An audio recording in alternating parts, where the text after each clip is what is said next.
ओम नमः शिवाय, जय श्री राम, हर हर महादेव। अगर आपके ऊपर सवारी आती है और आपके शरीर में रहता है दर्द, तो ऐसे 4 कारण बताने जा रहा हूं बेटा, जिन कारणों से आपके शरीर में दर्द रहता है। अगर आप चौकी लगाते हैं, दरबार लगाते हैं या आपके ऊपर सवारी आती है, तो ये वीडियो आपके लिए बहुत इंपॉर्टेंट है। वीडियो को बेटा शुरू से और लास्ट तक सुनना, ताकि एक एक चीज बारीकी से आप समझ पाएं और समझ पाएं कि शरीर में आपके अलग अलग हिस्सों में दर्द क्यों रहता है। कई बार आपके कमर में दर्द रहता है, कई बार आपके गर्दन में दर्द रहता है, कई बार आपके पेट में दर्द रहता है, कई बार सीने में, कभी सिर में, अलग अलग जगह पर दर्द रहता है। और कई बार ये दर्द इतना विकट हो जाता है जो बर्दाश्त से बाहर नहीं हो पाता और हॉस्पिटल तक एडमिट आपको होना पड़ता है। जब आप दरबार लगाते हैं तो दरबार लगाने से पहले बहुत सारी चीजों का आपको ध्यान रखना होता है। इन चीजों का ध्यान रखेंगे तो आपके शरीर में ये दर्द नहीं होंगे, ये परेशानियां नहीं होंगी, वरना फिर आप खुद ही इन दर्दों से परेशान होकर दरबार बंद कर देंगे और लोग कल्याण नहीं कर पाएंगे। तो सबसे पहला कारण होता है जब शरीर में दर्द होते हैं और सवारी आपको आती है, वो होती है अगर शक्ति पूर्ण रूप से नहीं चलती, सवारी पूर्ण रूप से नहीं चलती है, सवारी का वेग जो है वो तीव्र नहीं होता है, तब आपके साथ ऐसा होता है कि आपके शरीर में जब सवारी आती है तो दर्द देकर जाती है। आपके शरीर के अलग अलग हिस्सों में दर्द होता है। इसलिए बहुत सारे जो बच्चे हैं वो सवारी नहीं बुलाते, क्योंकि उनको पता है उनका शरीर टूट जाएगा, उनके शरीर में इतनी जान नहीं है। तो शक्ति को पूर्णता प्रदान करने के लिए शक्ति को भोग देना, शक्ति के अखंड ज्योत जलाना, शक्ति के लिए हवन करना और शक्ति का जप करना, ये इंपॉर्टेंट होते हैं, जिससे उसकी ऊर्जा और तीव्रता से बढ़ती है। शुरुआत में आप जो पूजा करते थे और उसके बाद जब सवारी आपके पास आनी शुरू हुई, उसमें फर्क होता है बेटा। हो सकता है पहले आप आधा घंटा देते थे, पर अब आपको 2 घंटा देना होगा, जिससे वो शक्ति एक छोटे बच्चे के रूप में आपके पास आती है और उसको आपको पालना होता है।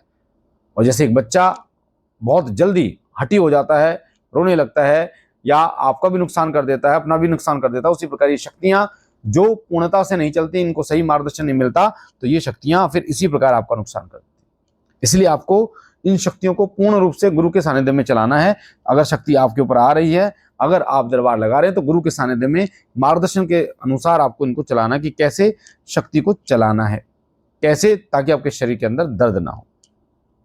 दूसरा कारण होता है अगर आपने किसी को झाड़ा लगा दिया बेटा, झाड़ा आपके ऊपर सवारी तो आती है, आपने देखा आपके पड़ोस में, आपके घर परिवार में आपने देखा कि कोई परेशान है, पर आप चौकी नहीं लगाते, दरबार नहीं लगाते, आपने देखा वो परेशान, आपने झाड़ा लगा दिया, पर आपको ये नहीं पता कि सामने वाले व्यक्ति को क्या दिक्कत थी।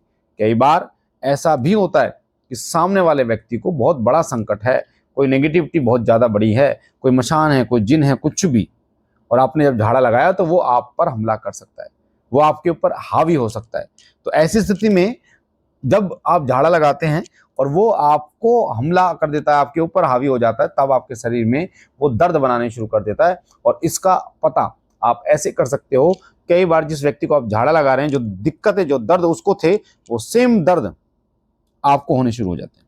तो इसका मतलब समझ लेना कि आपने जिसको झाड़ा लगाया उसकी चीज जो है वो आपके ऊपर आ गई है। तो सोच समझ के गुरु आज्ञा से झाड़ा लगाएं और चीजों को देख के झाड़ा लगाएं, ऐसे ही झाड़ा ना लगाएं। तीसरा कारण होता है अगर आप नियम पालन नहीं करते बेटा। देखो, नियम पालन क्या होता है कि ब्रह्मचर्य का पालन होता है, अखंड ज्योत आपको जलानी होती है, पूजा समय पर करनी होती है, भोग समय पर देना होता है, जब समय पर करना होता है, दरबार में आपको जाना होता है जो आपके इष्ट देवता हैं। तो ये सब नियम होते हैं। अगर आप इन नियमों का पालन नहीं करते हैं, तब भी आपके शरीर में दर्द रह सकता है।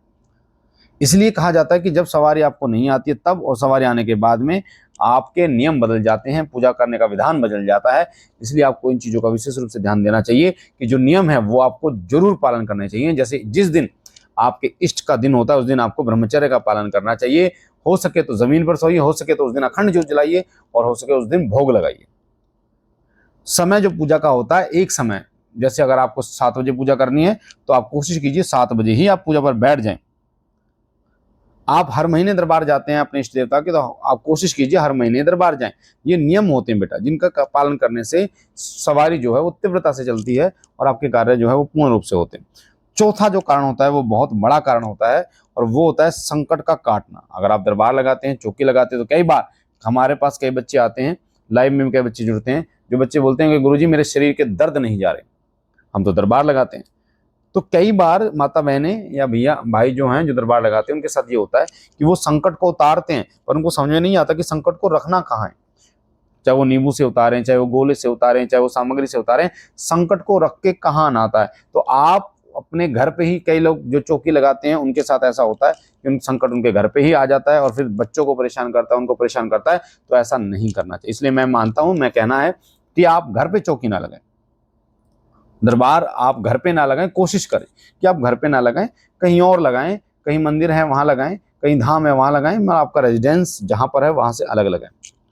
मैं आपको बता दूं, जो भी संकट आप उतारते हैं उसको कालका जी में धुने में, बाबा गोरक्षनाथ जी के धुने में, मेहंदीपुर बालाजी में, ऐसे अलग अलग जगह पर आपको रख के आना होता है, या शीतला मसानी माता के दरबार में, ताकि वो संकट जो है वो आपको भी परेशान ना करे और उस व्यक्ति को भी परेशान ना करे। सबसे ज्यादा दिक्कत यही आती है कि लोगों को पता ही नहीं होता कि संकट काटने पर संकट को रखना कहाँ है। उतार तो लिया आपने, उसको रखना कहाँ है, क्योंकि वो संकट कई बार बहुत ज्यादा बलवान हो सकता है और वो आपको परेशान कर सकता है। तो ये थी बहुत ही छोटी जानकारी पर बहुत ही इंपॉर्टेंट। और अगर आप भूत प्रेत बाधा से परेशान हैं, नकारात्मक शक्तियों से परेशान हैं, तंत्र से परेशान हैं, तो आप श्री सिद्ध विश्व शक्ति धाम आ सकते हैं। फरीदाबाद में दरबार लगता है। पूरा एड्रेस लोकेशन डिस्क्रिप्शन में आपको मिलेगा।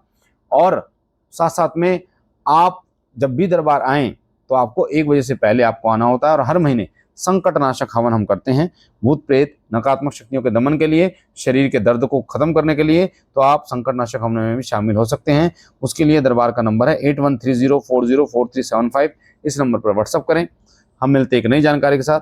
तब तक के लिए बाबा भोलेनाथ आप पर कृपा करें, अनुकंपा करें, ढेर सारा आशीर्वाद प्रदान करें। हर हर महादेव।